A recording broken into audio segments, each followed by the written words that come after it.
Before we begin, settle into your bed. Let your shoulders sink into the mattress. Let your eyelids grow heavy. This is a story meant not to alarm you, but to carry you, slowly, gently, into the fog of old Nova Scotia, and from there, into sleep itself. There is no need to remember every detail. There is no need to follow every thread. Simply listen, and drift, and let the words wash over you like the low murmur of waves against the rocky shore. Whenever you feel yourself slipping away, let go. Sleep is the destination. The story is only the road. Nova Scotia, in the late autumn of the year, was a place that seemed to breathe in salt and exhale silence. The Atlantic waves rolled in from the east, endless and gray, their rhythm so steady, so patient, that a man could sit for hours watching them and forget, entirely, that he had ever been anywhere else. The wind carried the smell of kelp and cold water, of wet stone and distant storms, and the fog, when it came, wrapped the coast in a blanket so thick that the world beyond the lighthouse might as well have ceased to exist entirely. Perched on the edge of a rugged cliff, where the land gave way to the sea with a final, decisive drop, stood the lighthouse. It was not a grand structure. It was not a tall and gleaming tower such as one might see in paintings of the Scottish coast. It was a solid, practical thing, built of stone and iron. Its white paint faded to a soft gray by years of salt wind, its lantern room glass kept scrupulously clean by hands that had performed the same task, night after night, for longer than anyone could remember. The stones of the tower were weathered and worn, their edges softened by decades of Atlantic storms, their surfaces etched with the fine, patient lines of wind and salt and time. Inside, at the base of the spiral staircase that led up to the lantern, sat a small room. It was not a room designed for comfort, exactly, but it had become comfortable nonetheless, worn in the way that places become worn when a person spends long hours in them, day after day, year after year. A wooden table held a kettle and a tin cup. A small stove, blackened with age, gave off a low, steady warmth. A single window looked out toward the sea, its glass thick and slightly warped, distorting the view into something soft and dreamlike, as though the ocean itself were a memory rather than a thing seen directly. The floorboards had been worn smooth by years of pacing, their surfaces polished by the slow, patient weight of countless footsteps. The lighthouse keeper, whose name was Malcolm MacDougall, sat in a simple wooden chair by the stove, his hands resting on his knees, his gaze fixed somewhere beyond the warped glass of the window, on the gray horizon where the sea met the sky in a line so faint it was difficult to say where one ended and the other began. He was not a young man. His hair had gone gray.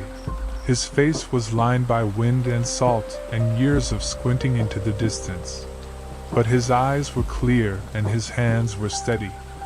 The hands of a man who had spent his life doing slow, careful work, and who had come, over the years, to find a particular peace in the rhythm of it. He had been the keeper of this light for 37 years. 37 years of climbing the same spiral stairs, 37 years of checking the oil and adjusting the wick, 37 years of watching the fog roll in from the sea and waiting for it to lift again. He knew every stone of the tower, every creak of the stairs, every particular sound the wind made as it passed through the lantern room above. The lighthouse was not just his workplace. It was his home, his companion, the quiet and constant presence that had filled his days for longer than he could easily remember. Outside, the fog was beginning to gather. It came first as a faint mist on the horizon, then as a low bank of gray that rolled slowly, patiently, toward the shore, as though the sea itself were exhaling a long, slow breath. The lighthouse keeper watched it come with the calm, unhurried attention of a man who had seen this exact sight 1,000 times before, and who knew, with the quiet certainty of long experience, exactly what the evening would bring. He rose, slow and deliberate, and climbed the spiral stairs to the lantern room. The stairs were steep and worn, each step bearing the mark of countless other feet that had climbed this same path before him, and he moved with the careful, practiced ease of a man who had climbed these stairs every evening for more years than he cared to count. The lantern room was warm and bright, its great lens rotating with the slow, steady rhythm that had guided ships safely past these dangerous shores for generations before he ever set foot in this place, and would, he hoped, continue to do so long after he was gone. He checked the oil, adjusted the wick, and watched the light flare brighter, then settle into its steady, familiar glow. It was not a dramatic act. It was not a heroic act. It was simply the small, necessary work of keeping the light burning, night after night, for no other reason than that the light needed to be kept burning, and he was the man whose job it was to do so. The fog pressed closer, and the light continued its slow, steady turning, and the lighthouse keeper, for a long moment, simply stood at the window of the lantern room, watching the beams sweep across the dark water, illuminating, for a brief and silver moment, the shapes of waves that had been invisible a moment before. 37 years is a long time to spend in one place. It is long enough for a man to watch the seasons turn more than 100 times, to see the gulls return and depart and return again, to feel the slow, patient erosion of the cliffs beneath the lighthouse as the waves, year after year, continued their ancient and unhurried work. It is long enough for a man to forget, sometimes, that there is a world beyond the reach of the light, a world of cities and crowds and the particular, restless energy of people moving through their days without ever pausing to watch the fog roll in from the sea. Malcolm MacDougall had not always been a lighthouse keeper. He had been other things, in his younger years. A fisherman's son, a boy who had grown up in a small village on the coast, where the sea was the center of everything and the rhythm of the tides set the rhythm of life itself. He had gone to school in that village, a small one-room schoolhouse where the teacher, a stern but kind woman named Miss Fraser, had taught him to read and write and do sums, and where he had first discovered the particular pleasure of losing himself in a book, of letting his mind drift far from the gray shores of Nova Scotia into worlds of adventure and imagination. His father had been a fisherman, a quiet man who spent his days on the water and his evenings mending nets and smoking his pipe by the fire. His mother had been a weaver, her hands never still, her loom producing cloth that was both beautiful and practical, cloth that would keep them warm through the long, cold winters. They had not been rich, but they had been content, and Malcolm had grown up believing that the world was a simple place, a place where hard work and patience and a steady heart were enough to carry a man through any difficulty. But the sea, in its patient, indifferent way, had other plans for him. His father had been lost to a storm when Malcolm was 16, his boat found splintered on the rocks 3 days later, his body never recovered. His mother had followed within the year, her heart broken by grief, her hands finally stilled. And Malcolm, alone and adrift, had found himself drawn toward the lighthouse, not because he had any particular ambition to become a keeper, but because the lighthouse was a place of steady light in a world that had suddenly become very dark. He had been taken on as an assistant by the old keeper, a man named Angus Mackenzie, who had tended the light for even longer than Malcolm had now.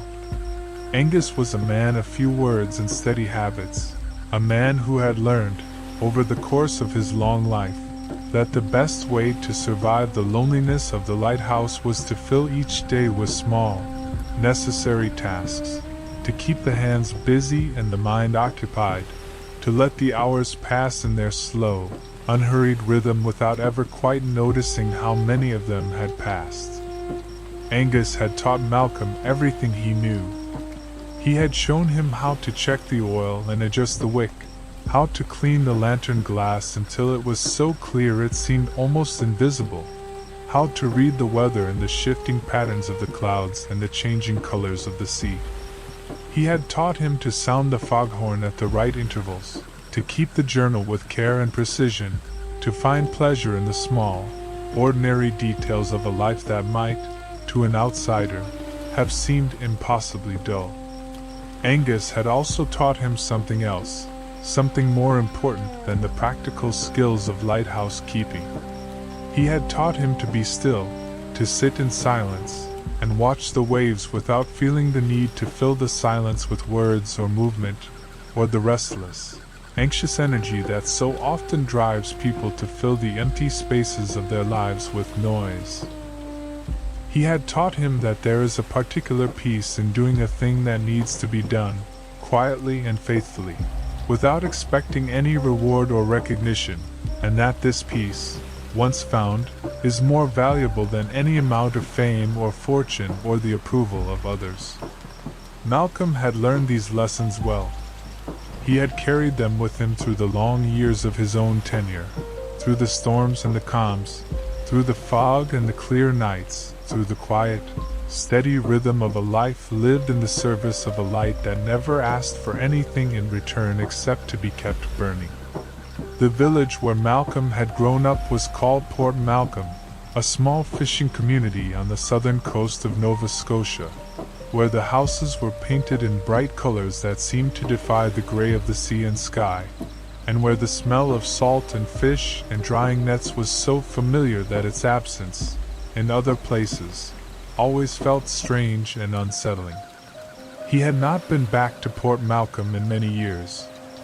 The village was too far away, too distant from the lighthouse and its demands, and the people he had known there were mostly gone now, scattered to other places or lost to time. But he remembered it. He remembered the sound of the gulls in the morning, and the way the light fell across the harbor in the evening, turning the water to gold and the boats to dark, silent shapes against the bright sky. He remembered the smell of his mother's kitchen, the taste of her bread fresh from the oven, the particular, warm comfort of sitting by the fire on a cold winter evening, listening to his father's stories of the sea. Those memories were soft now, worn smooth by time, like stones on a beach, but they were still there, still present, still a part of him. They had shaped him, in ways he had not fully understood when he was young, and they continued to shape him still, even now, as he sat in the small room at the base of the lighthouse, watching the fog roll in from the sea. The journal on the table was not the only record of his life. There were other documents, other traces of the years he had spent in this place, letters he had received, a few photographs, a small collection of books that he had read and reread so many times that their spines were cracked and their pages soft with handling. But the journal was the most important of them, the one he returned to again and again, the one that held the accumulated weight of all the ordinary days that had made up the long, slow story of his life. He opened it now, not because he had anything particularly urgent to note, but because the act of writing had become, over the years, a kind of meditation, a way of marking time that did not require anything more than the slow, deliberate movement of his hand across the page. He wrote, in his careful, looping script, October 15th. Fog all day. The light burning steady. A ship passed this morning, just visible through the mist, too far to hail. No other news. The stove is warm. The waves are quiet tonight. He paused, his pen hovering for a moment above the page, and then he added, "The gulls have been absent for 3 days now. I wonder where they have gone." It was a small observation, the kind of thing that would have seemed trivial to anyone else, but to the lighthouse keeper, It was a detail worth noting, a small change in the familiar rhythm of his days, a sign that the world beyond the tower was still alive, still moving, still full of its own quiet mysteries. He set the journal aside, returned his gaze to the window, and allowed himself, once more, to drift into the comfortable, half-waking state that had come, over the years, to feel less like idleness and more like a necessary part of his daily routine. The fog, as it so often did, brought with it a particular kind of silence, not the silence of emptiness, but the silence of muffled sound, of distant noises softened and blurred until they became almost indistinguishable from the stillness itself. The waves, which on a clear day would have been audible as a steady, rhythmic crash against the rocks below, became a low murmur, a presence felt rather than heard. The cries of the gulls, when they returned, would be softened into something almost musical, their sharp edges rounded by the thick, damp air. Malcolm had learned, over the years, to read the fog the way other men read books. He could tell, from its thickness and its color, and the way it moved, whether it would lift by morning or linger for days. He could tell, from the sound of the foghorn echoing back off the unseen cliffs, whether there were ships nearby, and whether those ships were moving toward the safety of the harbor or away from it, into the open sea. He did not think of this as a skill. It was simply something he had learned, the way a farmer learns to read the sky or a sailor learns to read the wind. It was part of the knowledge that came with living in a place for a long time, of paying attention to the small, ordinary details that others might overlook. The lighthouse had been built in 1834, long before Malcolm's time. It was one of the older lights on the coast, its construction funded by a group of merchants who had grown tired of losing ships and cargo to the treacherous rocks that lined this stretch of shore. The original builder had been a man named Samuel Harris, an engineer from Halifax who had designed the tower to withstand the worst storms the Atlantic could throw at it, and who had supervised its construction with the particular care of a man who understood that the lives of sailors would depend on the quality of his work. Samuel Harris had not lived to see the lighthouse completed. He had died of a fever in the winter of 1833, just a few months before the final stone was laid. But his plans had been followed faithfully, and the lighthouse had stood, solid and steady, for more than 60 years, a testament to his skill and his dedication. Malcolm often thought about Samuel Harris, in his quiet moments. He imagined the engineer standing on this same cliff, looking out at the same sea, trying to imagine the shape of a tower that would keep sailors safe for generations to come. He imagined the workmen, their hands rough with labor, their breath misting in the cold winter air, as they laid stone upon stone, building something that would outlast them all. There was a particular comfort in knowing that he was part of something larger than himself. The lighthouse was not just a building, it was a link in a long chain, a connection between the past and the future, a small but essential part of the ongoing work of keeping people safe in a dangerous world. Malcolm did not think of himself as a hero. He was simply doing the job he had been trained to do, the job he had chosen, the job that had, over the years, become as much a part of him as his own hands or his own eyes. But he understood, in his quiet way, that the work mattered. It mattered that the light was burning, that the foghorn was sounding, that there was someone here, on this cold and lonely cliff, who was paying attention to the sea and the sky and the small, ordinary details that could mean the difference between safety and disaster. He had seen the ships that passed in the night, their lights flickering through the fog, their crews grateful for the steady guidance of the lighthouse beam. He had heard the stories of sailors who had been saved by this light, who had found their way through the darkness because someone had been here, keeping watch, keeping the light burning. The winter of 1885 had been one of the hardest Malcolm could remember. The storms had come one after another, each one fiercer than the last, lashing the coast with wind and rain and snow that seemed to come from every direction at once. The lighthouse had held, as it always had, but the work of keeping the light burning had been grueling, requiring him to climb the stairs again and again to check the oil and adjust the wick, to clear the ice from the lantern glass, to keep the foghorn sounding through the thick, muffling storm. He had not slept much that winter. There had been too much to do, too many small, urgent tasks that could not be postponed, too many nights when the wind had howled so loudly that he could not hear himself think. But he had kept the light burning, and the ships had passed safely through the storm, and when the spring had finally come, he had emerged from the long, dark months with a new understanding of what it meant to be a lighthouse keeper. It was not about comfort. It was not about ease. It was about faithfulness, about showing up, night after night, regardless of the weather, regardless of the exhaustion, regardless of the loneliness that sometimes pressed in so heavily that he felt he could barely breathe. It was about keeping the light burning, not because it was easy, but because it was necessary. He had written about that winter in his journal, in the careful, unhurried prose that had become his habit over the years. He had described the storms and the cold and the particular, weary satisfaction of watching the sun rise on a clear morning after days of darkness.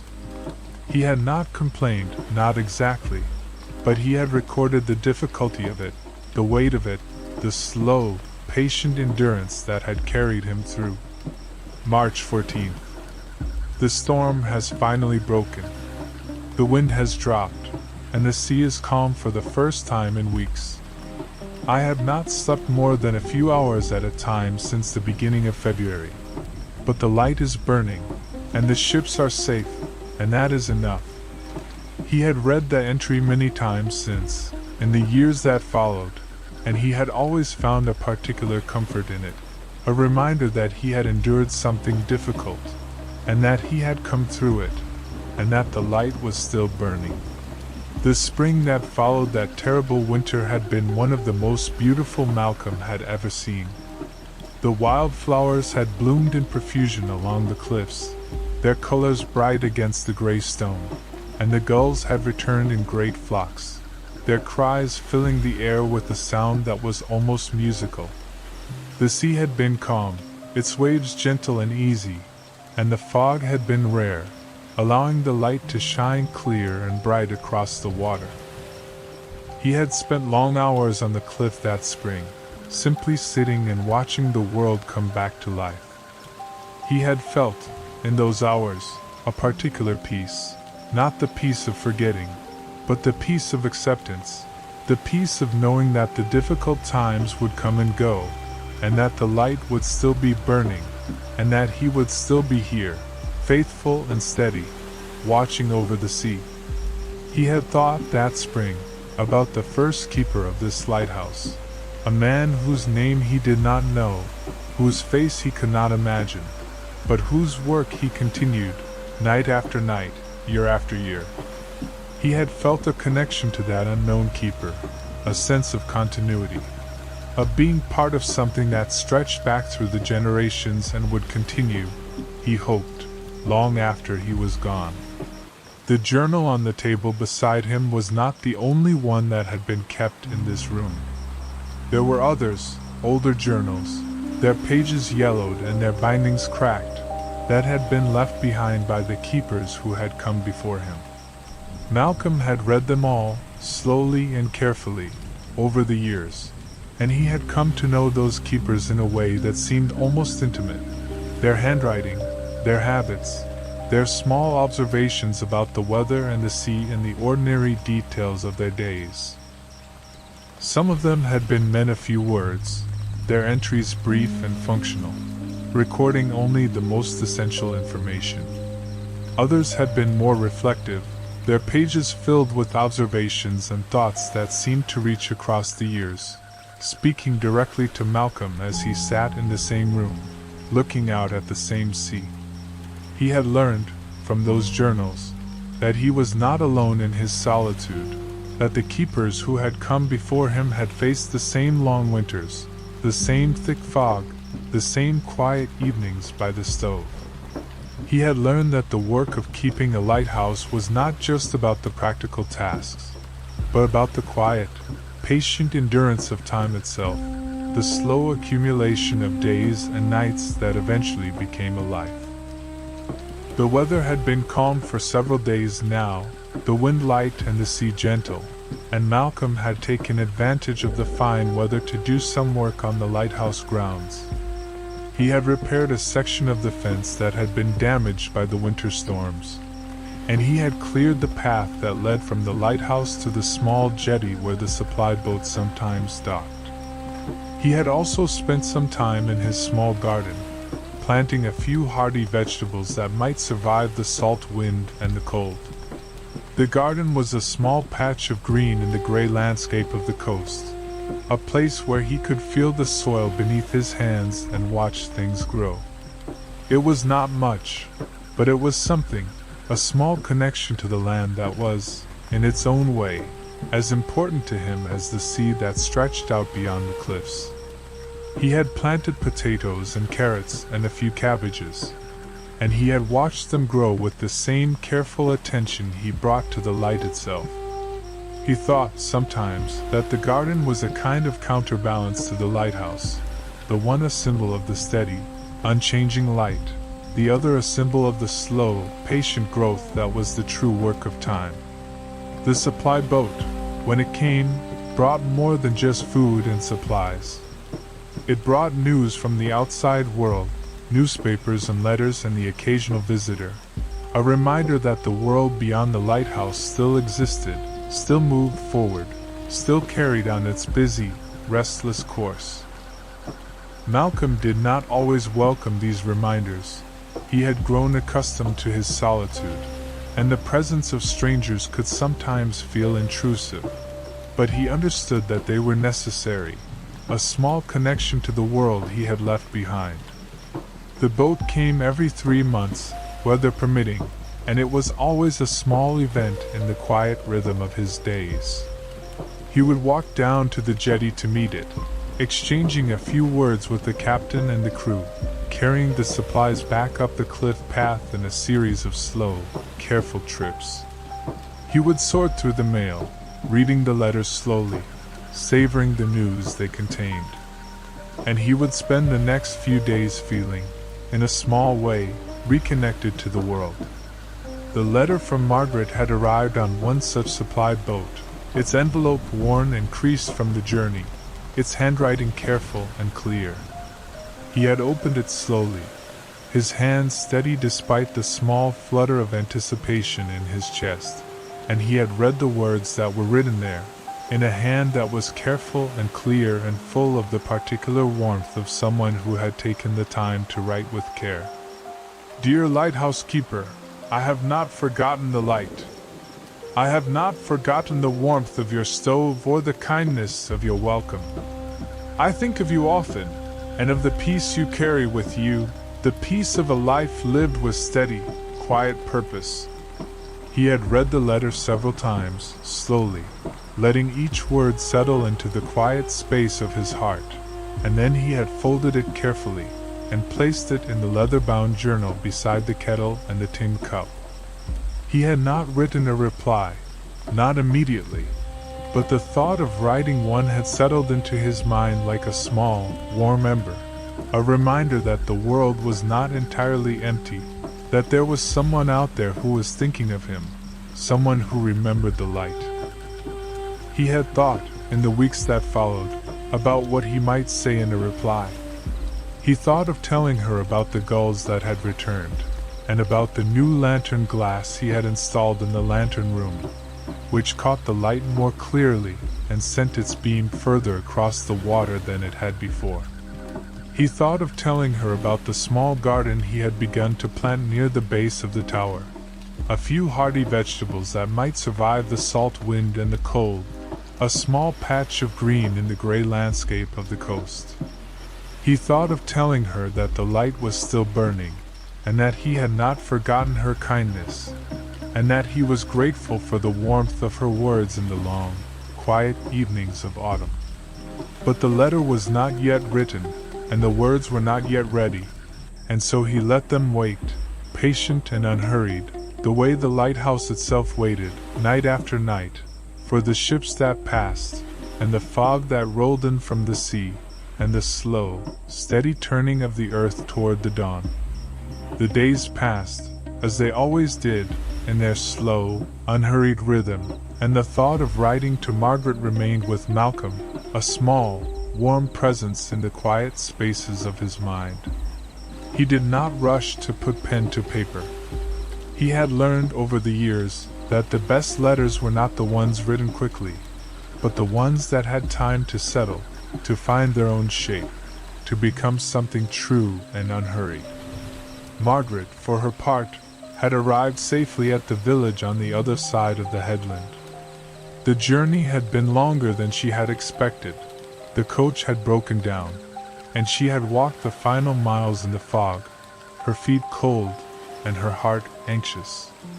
But she had found shelter at a small inn, where the innkeeper, a kind woman named Mrs. Ellis, had given her a warm room and a hot meal and asked no questions about why a young woman was traveling alone in such weather.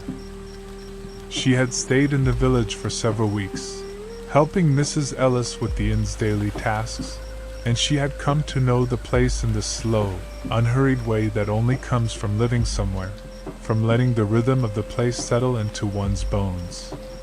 She had walked the cliffs on clear days, watching the sea stretch out toward the horizon, and she had thought, often, of the lighthouse keeper and his steady, faithful light. She did not know why she felt such a connection to him. They had spoken for only a few hours, in the quiet of his small room by the stove, and yet she felt as though she had known him for much longer, as though his presence had settled into her mind like a small, warm stone, something to turn over occasionally, thoughtfully, without any need to act upon it immediately. She had written the letter on a quiet afternoon, sitting at a small desk in her room at the inn, looking out at the gray sea beyond the window. She had written it slowly, carefully, choosing each word with the particular attention of someone who knew that letters, once sent, could not be taken back, and that words, once written, carried a weight that could not be easily undone. She had posted the letter the next morning, handing it to the mail carrier who passed through the village once a week, and she had watched him carry it away down the road, a small, folded piece of paper that carried her thoughts across the miles to the lighthouse on the other side of the headland. Weeks passed, and the winter deepened, and the lighthouse keeper continued his work, patient and faithful, through the long, dark nights. The gulls, which had returned in the weeks after Margaret's visit, had departed again as the cold settled in, their sharp cries growing fainter as they gathered in larger flocks and wheeled toward the open sea. The fog had become a more frequent visitor, rolling in from the ocean in thick, gray banks that muffled the world in a blanket of silence. Malcolm had not forgotten the letter, but he had not yet written his reply. He had let it rest in his journal, its words settling into the quiet space of his days like a small, warm ember, something to be turned over occasionally, thoughtfully, without any need to act upon it immediately.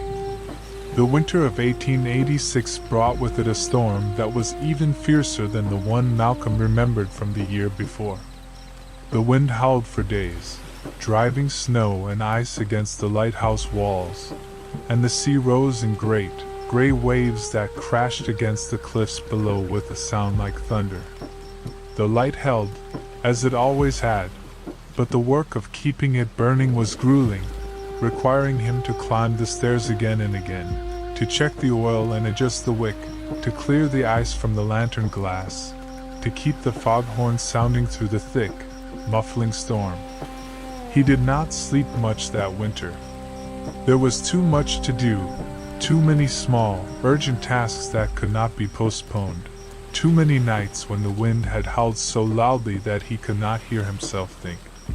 But he kept the light burning, and the ships passed safely through the storm, and when the spring finally came, he emerged from the long, dark months with a new understanding of what it meant to be a lighthouse keeper. The spring that followed was even more beautiful than the one before. The wildflowers bloomed in profusion along the cliffs, their colors bright against the gray stone, and the gulls returned in great flocks, their cries filling the air with a sound that was almost musical. The sea was calm, its waves gentle and easy, and the fog was rare, allowing the light to shine clear and bright across the water. It was on one of those clear spring mornings that he finally sat down to write his reply to Margaret. He took out a fresh sheet of paper and his pen, and he sat at the wooden table, looking out at the bright sea beyond the window, and he began to write. The words came slowly at first, haltingly, as though they were finding their own way through the quiet spaces of his mind, but they grew easier as he continued, and soon they were flowing as smoothly as the tide that moved in and out along the shore below. Dear Margaret, your letter arrived on a foggy evening in late autumn, and I have read it many times since. I am grateful for your words, and for the warmth they carry, and for the thought that there is someone out there who remembers the light. The lighthouse continues its work, as it always has. The light is burning, the foghorn sounds when it is needed, and the sea continues its slow, patient rhythm. I have planted a small garden near the base of the tower, and I am pleased to report that the cabbages are growing well, despite the salt wind and the cold. I think of you often, and of the kindness you showed me on that foggy night. I hope you are well, and I hope the village has been welcoming, and I hope you know that there is someone here, on this cold and lonely cliff, who is thinking of you. He read the letter over several times, making a few small changes, and then he folded it carefully and placed it in an envelope. He would send it with the next supply boat, when it came, and he would wait, patient and unhurried, for whatever reply might come. The supply boat came, as it always did, and Malcolm handed his letter to the captain with the same quiet, unhurried attention he brought to everything. He watched the boat disappear into the gray distance, carrying his words across the water toward the village on the other side of the headland, and he felt a small, quiet satisfaction in knowing that he had finally written the reply he had been carrying in his heart for so long. The days passed, and the spring deepened, and the world around the lighthouse grew greener and brighter with each passing week. The garden flourished, and the gulls returned, and the light continued its steady, patient work. Malcolm did not expect a reply from Margaret, not exactly, but he found himself watching the horizon more often than usual, scanning the gray line between sea and sky for any sign of the boat that might bring her words back to him. He did not feel anxious, or impatient, or any of the restless, urgent emotions that so often drive people to fill the empty spaces of their lives with noise. He simply waited, as he had always waited, with the quiet patience of a man who had learned, over many years, that the things that were truly important would arrive in their own time, and that rushing them would not make them arrive any faster. The reply came, when it came, on a warm afternoon in early summer. The supply boat had arrived, and the captain, a grizzled old man named McPherson who had been making the journey for more years than anyone could remember, had handed Malcolm a small bundle of letters with a knowing smile. From the village, I believe.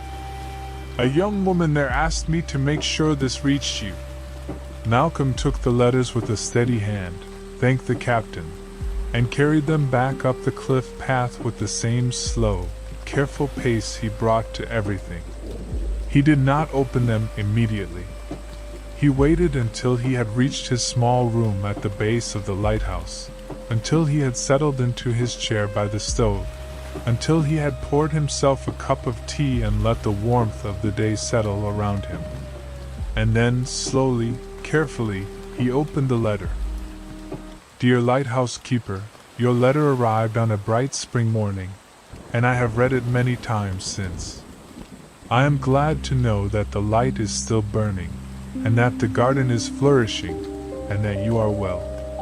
I have decided to stay in the village for the foreseeable future.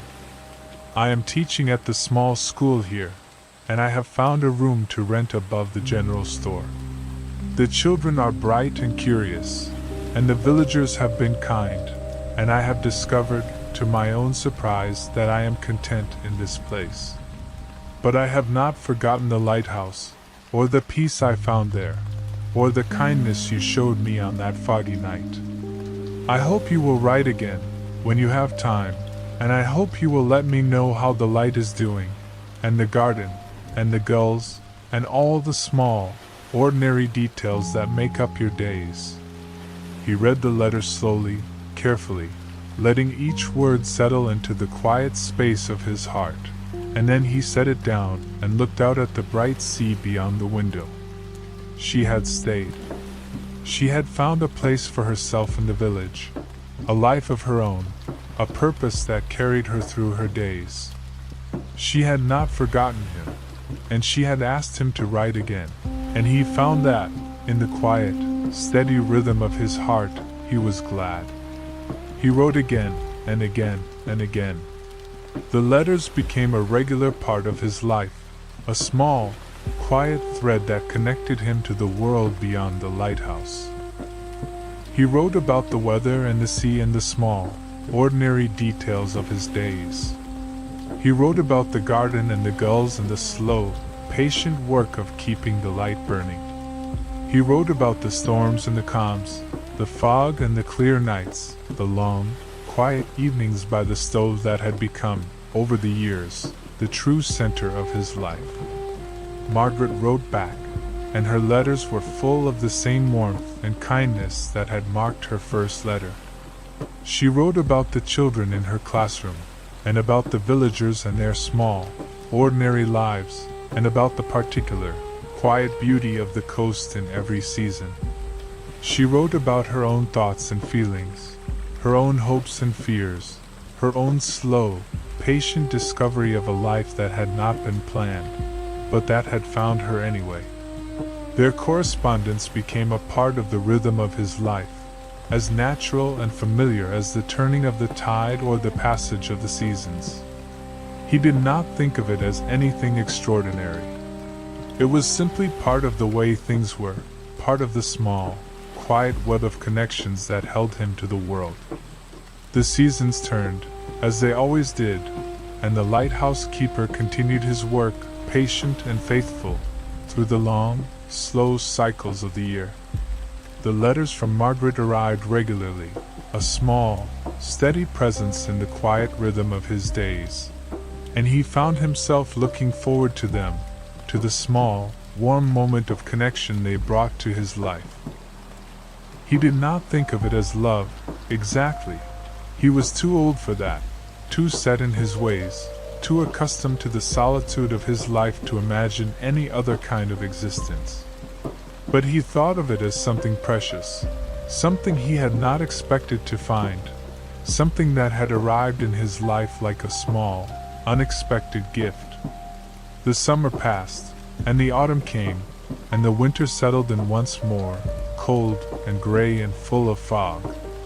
Malcolm continued his work, as he always had, climbing the spiral stairs to tend the light, sounding the foghorn through the thick, muffling mist.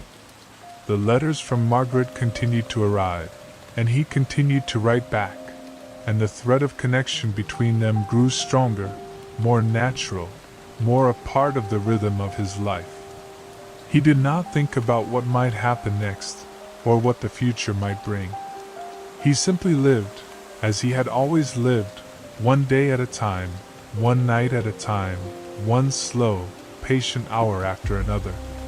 The winter of 1887 was not as harsh as the ones that had come before. The storms were fewer, the cold less bitter, and the fog, though it still came, was more often a gentle presence than a thick, muffling blanket. Malcolm found himself, in the quiet evenings by the stove, thinking about the years that had passed, about the long, slow arc of his life, about the small, quiet choices that had brought him to this place.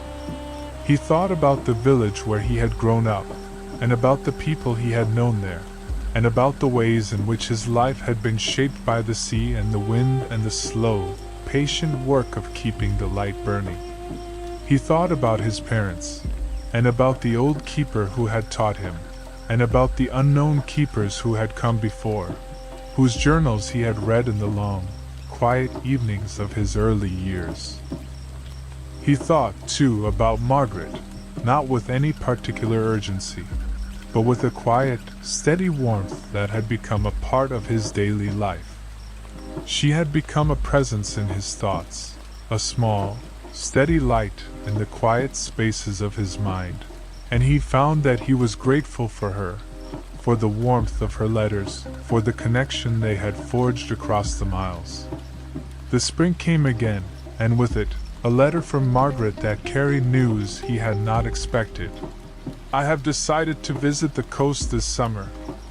I have told the villagers that I am going to see an old friend, and I have made arrangements for the school to be closed for 2 weeks. If you would be willing to receive me, I would like to see the lighthouse again, and to walk the cliffs with you, and to sit in your small room by the stove, as I did on that foggy night so many months ago. I hope this is not too forward of me. I have thought about you often, and about the peace I found in your presence, and I would like to see you again, if you would like to see me.